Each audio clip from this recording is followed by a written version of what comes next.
जय श्री कृष्णा। आइए सुनते हैं भाई दूज की कथा को।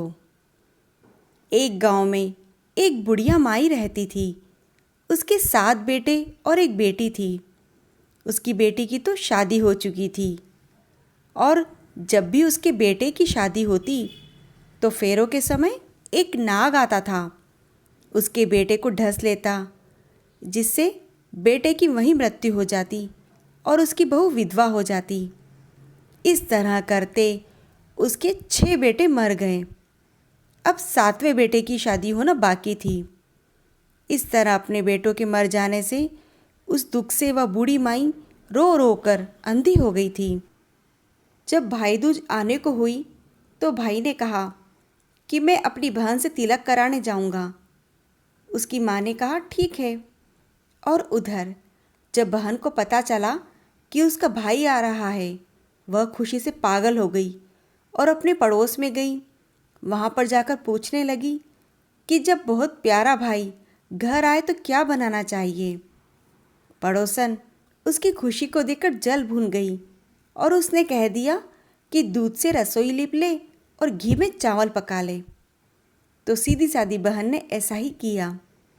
उधर भाई जब बहन के घर आ रहा था तो उसे रास्ते में सांप मिला और सांप उसे डसने को हुआ। तो भाई बोला, तुम मुझे क्यों डस रहे हो? सांप बोला कि मैं तो तुम्हारा काल हूँ और मुझे तुमको डसना ही है। भाई ने कहा कि मेरी बहन मेरा इंतज़ार कर रही है, जब मैं तिलक कराकर वापस लौटूंगा तब मुझे ढस लेना। सांप ने कहा कि भला आज तक कोई अपनी मौत के लिए लौट कर आया है जो तुम आओगे? भाई ने कहा कि अगर तुम्हें यकीन नहीं है तो तुम मेरे झोले में बैठ जाओ। जब मैं अपनी बहन के यहाँ से तिलक कराकर लौटूंगा तो तुम मुझे ढस लेना। सांप ने ऐसा ही किया। वह भाई अपनी बहन के घर पहुँच गया। दोनों बड़े खुश हुए। भाई जल्दी बोला कि बहन जल्दी से भोजन दे दे, बड़ी भूख लगी है।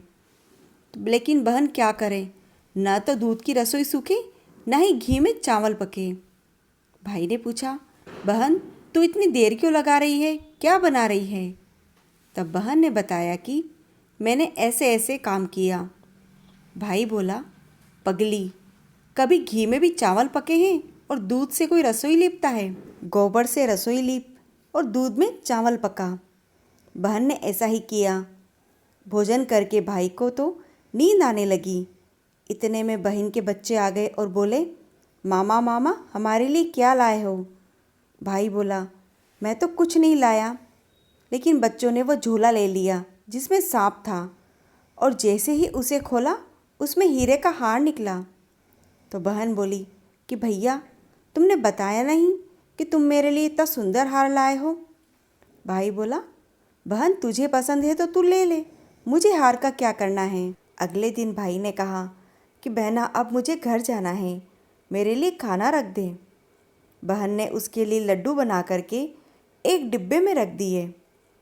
भाई कुछ दूर जाकर थककर एक पेड़ के नीचे सो गया।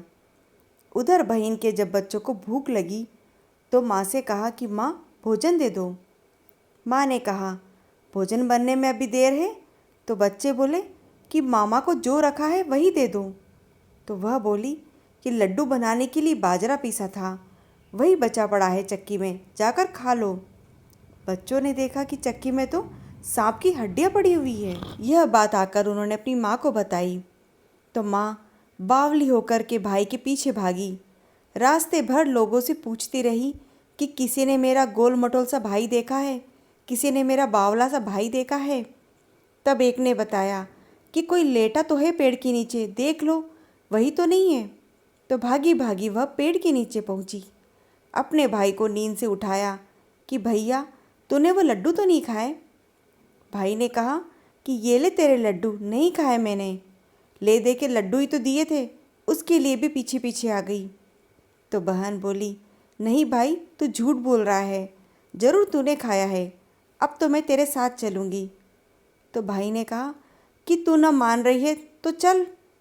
चलते चलते बहन को प्यास लगी। वह भाई से कहती है कि मुझे पानी पीना है।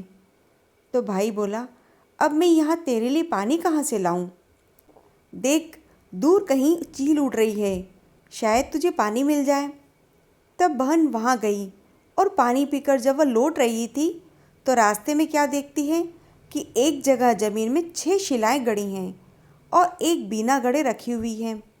तो उसने एक बूढ़ी माँ से पूछा कि ये शिलाएं कैसी हैं। तो उस बूढ़ी माँ ने बताया कि एक गांव में एक बूढ़ी माँ है, उसके 7 बेटे थे। 6 बेटे तो शादी के मंडप में ही मर चुके थे। उनके नाम की ये शिलाएं हैं, ज़मीन में गड़ी हुई हैं। अभी 7वें की शादी होना बाकी है।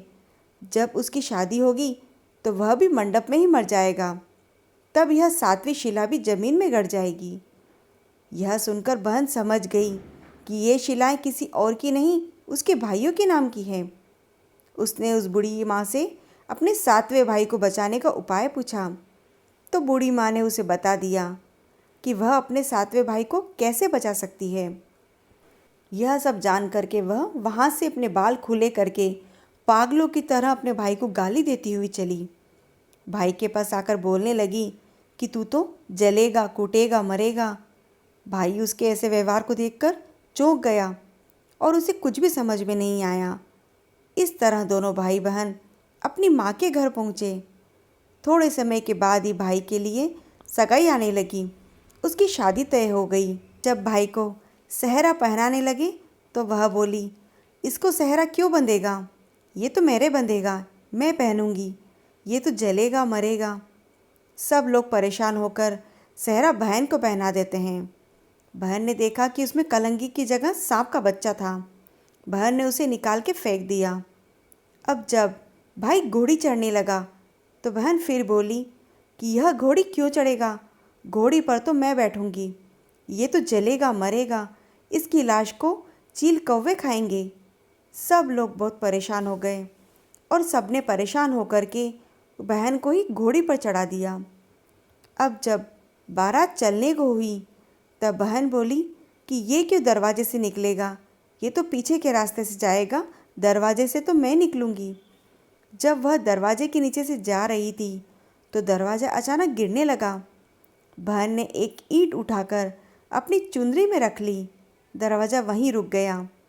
सब लोगों को बड़ा अचंभा हुआ।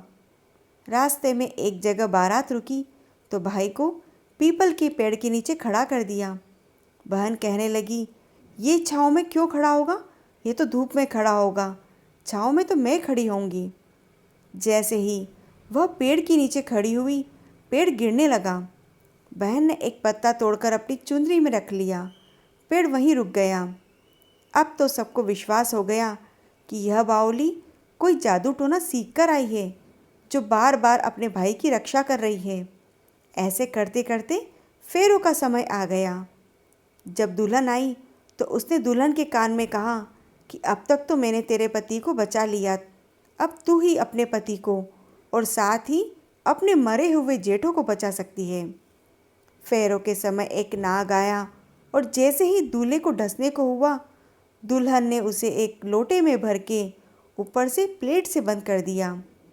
थोड़ी देर बाद नागिन लहर लहर करती आई। दुल्हन से बोली, तू मेरा पति छोड़। दुल्हन ने कहा, पहले तू मेरा पति छोड़। नागिन ने कहा, ठीक है, मैं तेरा पति छोड़ देती हूँ। दुल्हन, ऐसे नहीं, पहले 3 बार बोल। नागिन ने 3 बार बोला। फिर बोली कि अब मेरे पति को छोड़। दुल्हन बोली, एक मेरे पति से क्या होगा? हंसने बोलने के लिए जेठ भी तो होना चाहिए। एक जेठ को भी छोड़। नागिन ने जेठ के भी प्राण दिए। फिर दुल्हन ने कहा, एक जेठ से लड़ाई हो गई तो एक और जेठ चाहिए, और वो विदेश चला गया तो तीसरा जेठ भी छोड़। इस तरह एक एक करके दुल्हन ने अपने 6 जेठ जीवित करा दिए। उधर रो रो के बुढ़िया का बुरा हाल हो गया कि अब तो मेरा 7वां बेटा भी बाकी बेटों की तरह मर जाएगा। गांव वालों ने उसे बताया कि उसके 7 बेटा बहू घर आ रहे हैं। तो बूढ़ी माँ बोली, अगर ये बात सच है तो मेरी आंखों की रोशनी भी वापस आ जाए और मेरे सीने से दूध की धार बहने लगे। ऐसा ही हुआ। अपने सारे बहू बेटों को देखकर वह बहुत खुश हुई और बोली कि यह सब तो मेरी बावली बेटी का किया है। कहाँ है मेरी बेटी? सब बहन को ढूंढने लगे तो देखा वह भूसे की कोठरी में सो रही है। जब उसे पता चला कि उसका भाई सुरक्षित है तो वह अपने घर को जाने लगी, तो उसके पीछे पीछे घर की सारी लक्ष्मी भी जाने लगी। बूढ़ी माँ ने कहा कि बेटी, पीछे मुड़ कर के देख, तो सारी लक्ष्मी ले जाएगी तो तेरे भैया भाभी क्या खाएंगे। तब बहन ने पीछे मुड़ कर के देखा और कहा कि जो माँ ने अपने हाथों से मुझे दिया है वह मेरे साथ चलेगा, बाकी सब भाई भाभी के पास रह जाएंगे। इस तरह से एक बहन ने अपनी भाई की रक्षा करी। इसी तरह की अन्य कथाओं का आनंद लेने के लिए आप इस चैनल को सब्सक्राइब जरूर करें और इस कथा को लाइक व शेयर करें। जय श्री कृष्णा।